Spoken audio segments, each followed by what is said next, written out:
Unable to even prepare a simple meal, you're worthless, James. Freezing in the backyard with James, I quickly shut the window and locked it.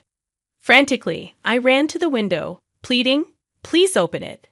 As I pounded on the glass, ignoring my pleas, James just grinned and drew the curtains. The cold seeped into my body, which had been warmed by the heater until just a moment ago. I began to shiver, wondering how I would endure this. Even the baby inside me seemed to feel the chill.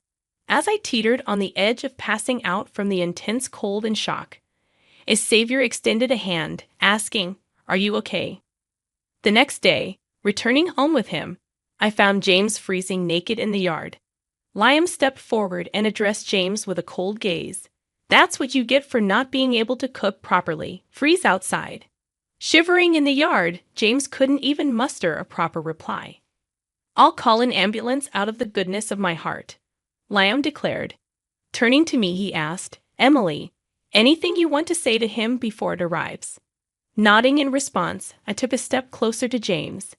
"My name is Emily Smith, a 28-year-old homemaker. My mother passed away due to illness, and my father suddenly died of a heart attack. Being an only child, I was left completely alone. The loneliness was unbearable, but I distracted myself with work. James, my husband, reached out to me during that time. He had a way of comforting my grieving heart and was always there to support me when I cried alone. Once I somewhat recovered, he pursued a relationship, and after dating for a few years, we got married." The next scene unfolded with James freezing naked in the yard as I stared in shock. Liam stepped forward and reminded James, "If you can't even cook properly, then freeze outside." Shivering, James couldn't reply properly. Liam, out of the goodness of his heart, decided to call an ambulance. Turning to me, he asked, "Emily, anything you want to say to him before it arrives?" Nodding, I took a step closer to James. "My name is Emily Smith, a 28-year-old homemaker. My mother passed away due to illness, and my father suddenly died of a heart attack. Being an only child, I was left completely alone. The loneliness was unbearable, but I distracted myself with work. James, my husband, reached out to me during that time. He had a way of comforting my grieving heart and was always there to support me when I cried alone.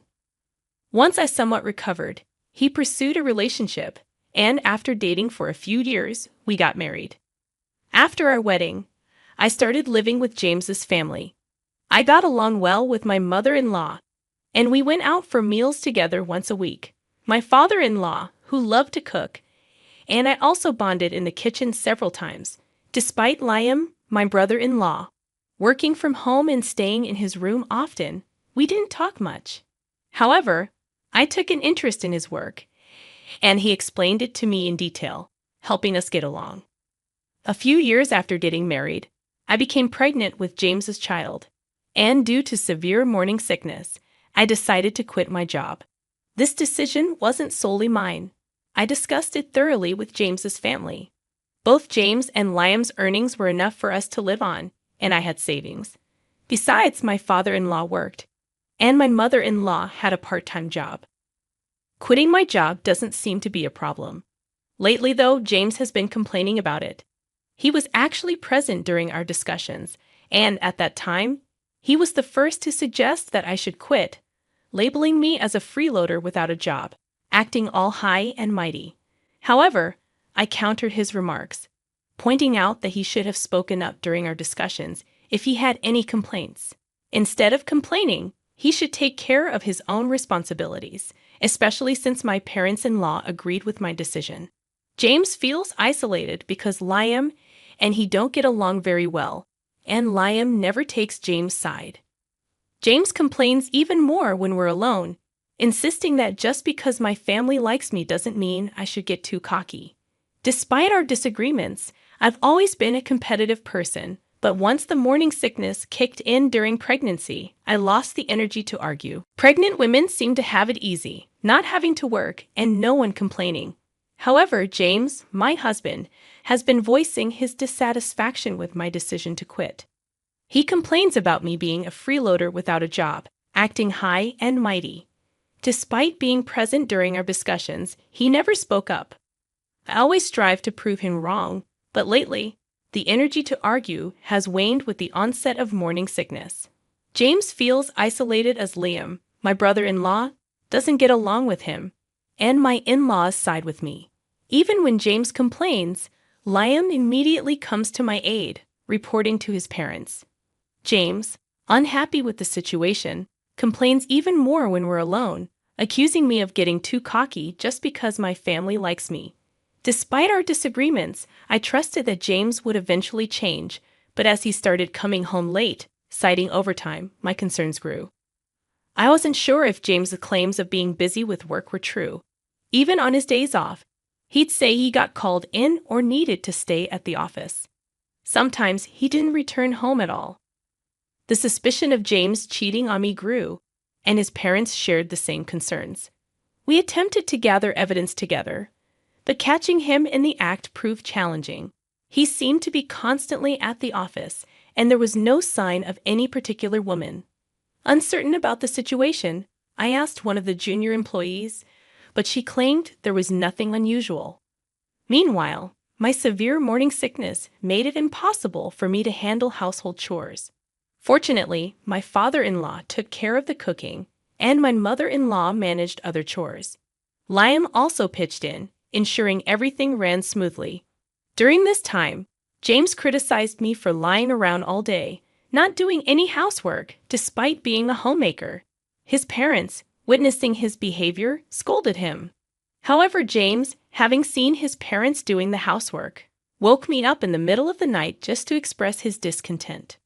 Frowning at his words, Liam retorted that it wasn't something someone not doing his part as a husband should be saying.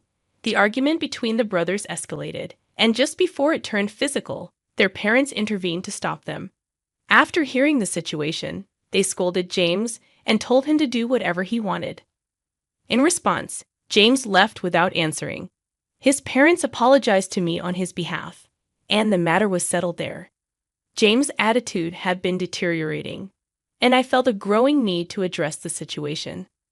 One Saturday, my mother-in-law and father-in-law had planned to travel for a local event, expressing concern about leaving me behind. Despite my reassurances, they seemed worried as they headed off on a 3-day trip. Around the same time, Liam had overnight commitments, apologizing for leaving during such a time, but advising me to take care and be safe. Unusually, James was home that day, still asleep when I decided to get up and attend to some tasks. Despite not feeling my best, I didn't want to risk James criticizing me. Fortunately, my father-in-law had prepped and stored plenty of dishes in the fridge. I started cleaning and doing laundry at a slow pace to avoid overexertion.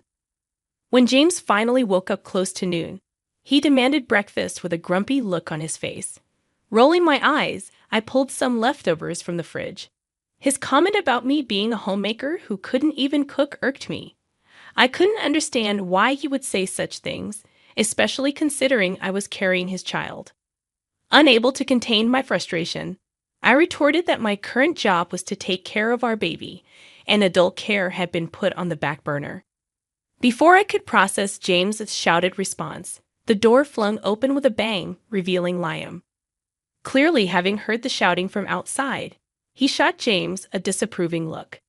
Ignoring the tension, James headed back into his room, muttering some curse words under his breath. Just as I thought the situation had settled, James made a noise, indicating he was leaving the house. Liam sighed heavily and checked in on me, asking if I was okay. I explained that I was fine, and he mentioned coming to pick up something he forgot.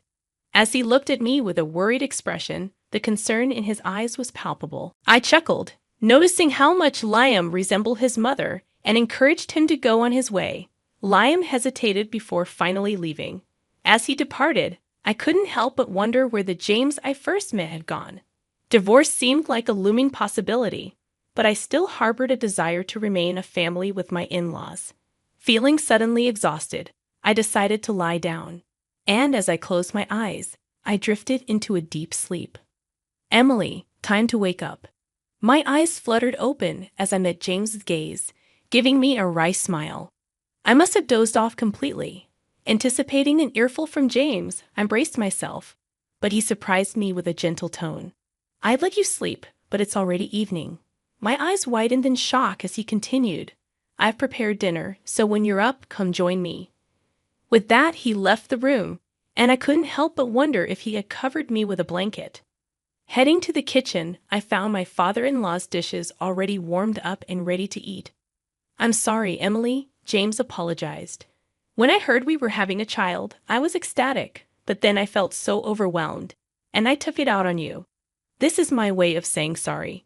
He presented a cake, and while this gesture wouldn't erase all of James' past behaviors, his genuine apology warmed my heart. For now, I decided to let it go and enjoy our meal together. As we finished eating, James pointed out the snow starting to fall outside.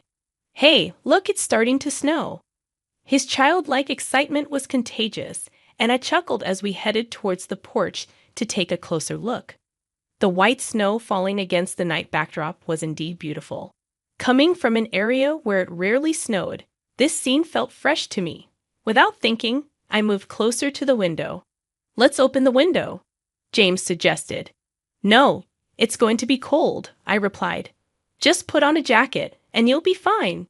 As he draped a jacket over me and opened the window, the chilly wind rushed in. Bracing myself against the cold, James unexpectedly hugged my arm. Turning around, I found him grinning mischievously. "You're a homemaker, and yet you don't do the housework. That makes you a failure as a wife. Reflect on that tonight." Confused, I retorted, "Excuse me? What are you talking about? You can't even cook a meal, you trash."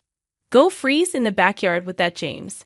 Shut the window and locked it, then ran to the window, pleading, "Please open it," as I pounded on the glass. James just grinned and drew the curtains, leaving me shivering from the intense cold. My body, warmed by the heater moments ago, rapidly lost its warmth.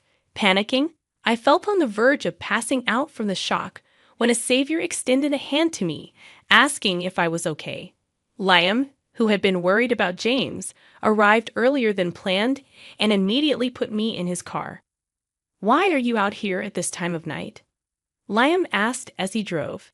He was concerned about James, and on our way to the hospital, he explained that he had arrived home earlier than expected and found James sleeping in the living room, stripped down, with a woman who appeared to be his mistress.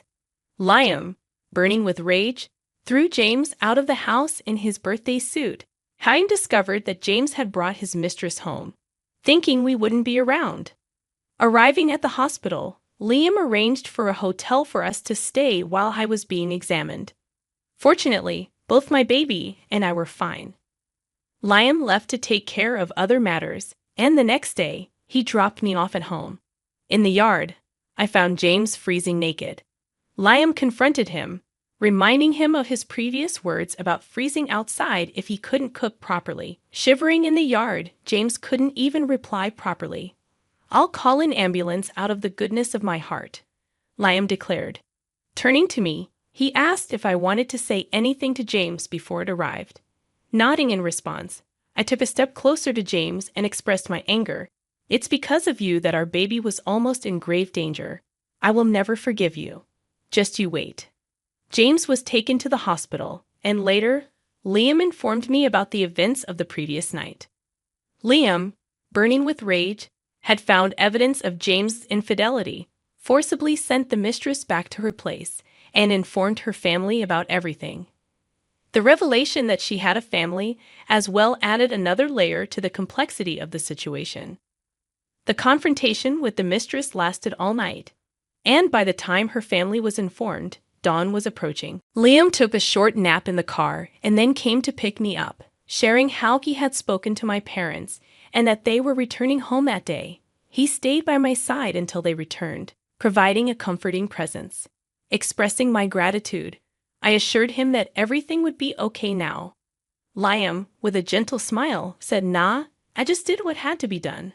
Thanks to him, I could feel safe at home. As soon as my parents returned, they apologized immediately and confronted James about his actions. James was forced to pay child support, and it was decided that he would be kicked out. Despite James' attempts to cling to me and offer apologies, I ignored him, determined to move on from the betrayal. During the confrontation, James flared up and raised his hand at me, but my damn son, Liam, intervened, grabbing and twisting James's arm. With the additional help of my father-in-law, James was easily overpowered and thrown out. Watching him being escorted out, I couldn't help but think he looked pathetic until the very end. After James's departure, I decided to stay and be cared for in my in-laws' home, as I had no family or reliable person to turn to.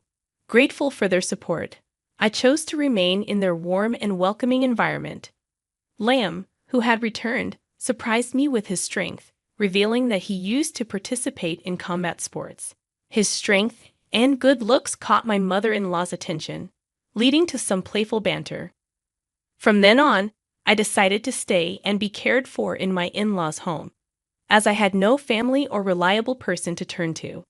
Grateful for their support, I chose to remain in their warm and welcoming environment. Liam, who had returned, surprised me with his strength, revealing that he used to participate in combat sports. His strength and good looks caught my mother-in-law's attention, leading to some playful banter. As we eagerly awaited the birth of my precious baby, I learned more about James the Fair. It turned out to be with a junior from his office, explaining why she wouldn't disclose details when questioned. The two of them had been sneaking around and getting cozy at various spots. I reported the affair to the junior's husband, who conducted a thorough investigation, providing the evidence needed to confront and expose the truth. The divorce process with James went smoothly, and both he and his mistress were fired for inappropriate behavior during work hours and falsely claiming their dates as business expenses. James, seeking forgiveness, returned to his family's home but was promptly chased off as his family refused to burden me further.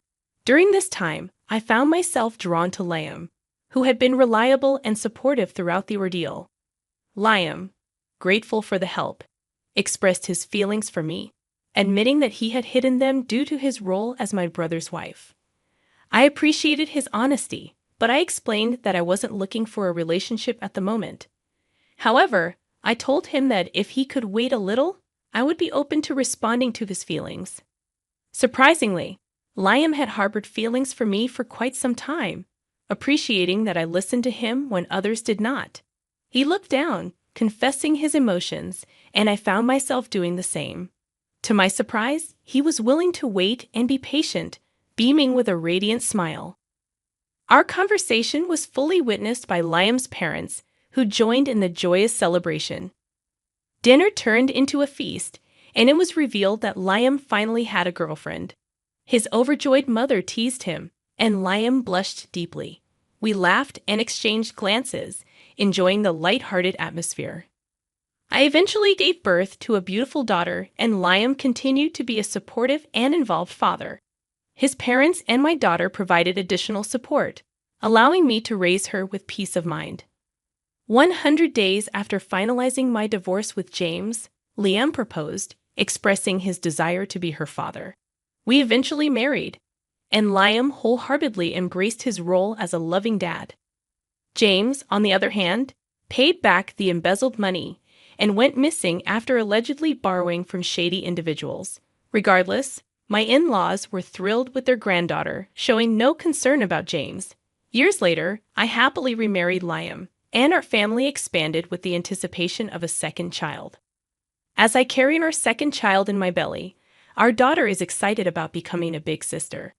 We're brainstorming names, and it looks like our daughter's suggestion might win. The entire family is eagerly awaiting the new addition, and we plan to live happily ever after, all 6 of us living in harmony and having fun. That's the promise Liam and I have made as we look forward to going out as a family once the baby is born.